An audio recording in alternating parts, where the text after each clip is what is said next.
sur le thème de la solitude du vampire, il y a un film qui m'a scotché ces dernières années, c'est le dernier Jarmusch, Only Lovers Left Alive, où franchement, je crois que c'est un des plus beaux films de vampires qui a jamais été fait. On le sent, le passage des années, leur impossibilité à être à la fois seule ou accompagnée. Tout ça sur une des obsessions de Jarmusch qui est la musique.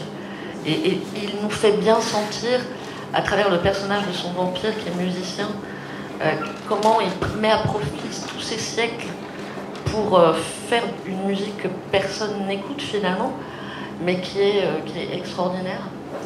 Je crois que après Entretien avec le vampire, ça a été un de mes plus gros coups de cœur vampiriques de ces dernières années. Et les deux personnages, la femme et l'homme, sont extraordinaires. Sur la solitude du vampire, justement, Barbara Sado, je voulais vous demander, est-ce que vous lisez de la Beat-Lit?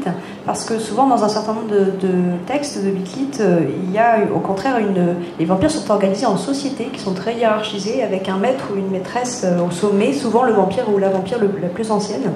Et ils contrôlent les êtres de leur ville. Donc là, on n'est pas du tout dans le même type de vampire que ceux dont vous nous parliez.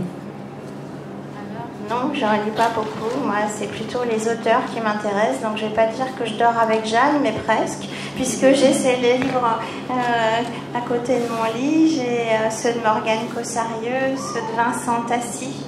Voilà, où effectivement, voilà, il y a différentes figures du vampire. Et voilà, c'est vraiment les figures du vampire qui me passionnent.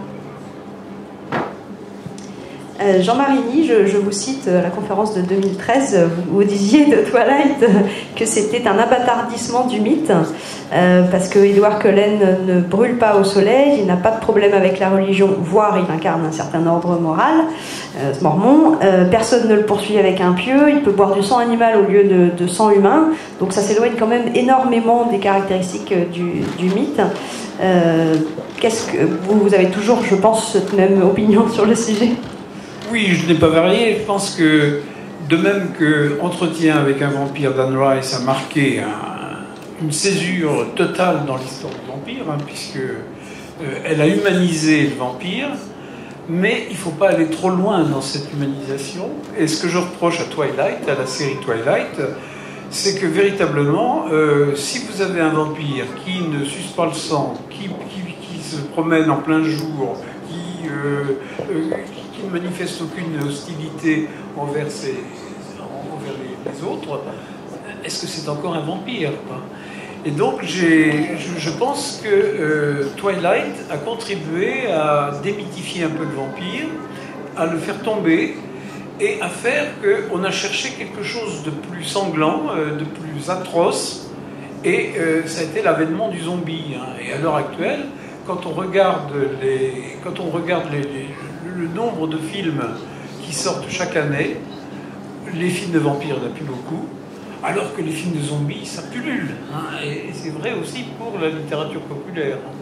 Donc c'est un peu dommage, quoi. Mais je pense, j'avais dit dans ma thèse, alors là c'est plus ancien, j'avais dit dans ma thèse que le vampire était immortel, qu'il connaissait des périodes de gloire, des périodes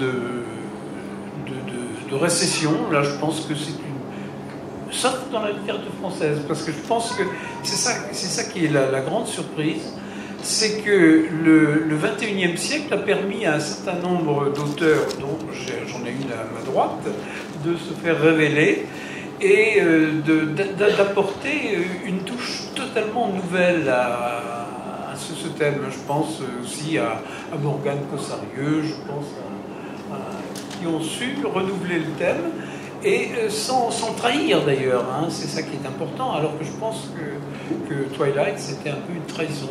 Voilà, donc je pense. Alors ce que je regrette évidemment, c'est que le zombie, ça me paraît un peu gratuit, parce que le zombie, on ne peut pas s'identifier à lui, on ne peut pas s'attacher à lui, quoi. Un cadavre en décomposition, c'est pas tellement sexy, donc. Sauf si c'est vraiment soulié dans le disque monde. Mais pour abonder dans ton sens, je trouve que c'est pire que une trahison, Twilight, pour moi. c'est vraiment c'est la destruction idéologique du vampire. Le personnage du vampire est un personnage transgressif, il transgresse tout, l'ordre moral, l'ordre sexuel, les lois, etc. C'est un putain d'anarchiste. Et donc là, on arrive avec une transformation en caniche à sa mère d'une gamine qui est en cours de bio et qui fait la gueule parce qu'on l'a pas bien regardée pendant le cours de bio, et dès qu'elle fait la gueule, elle va faire la vaisselle. Et puis en plus, c'est anti-avortement, ce qui est parfait, merci. Donc voilà, vous aurez compris que je n'aime pas du tout Twilight, je pense. C'est assez clair. Mais c'est une vraie tentative de descente, je pense. Et elle n'est pas forcément intellectuellement délibérée. Hein. Peut-être que l'écrivaine qui l'a fait ne se rend pas compte, mais elle l'a fait. Techniquement, elle l'a fait.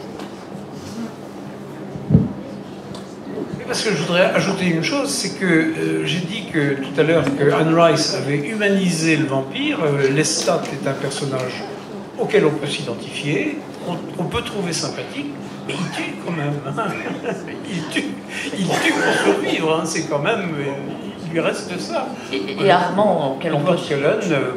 Oui. Armand, auquel on peut s'identifier, c'est presque un enfant, Armand. Et pareil, c'est un monstre, au sens bien plus froid que celui de Lestat.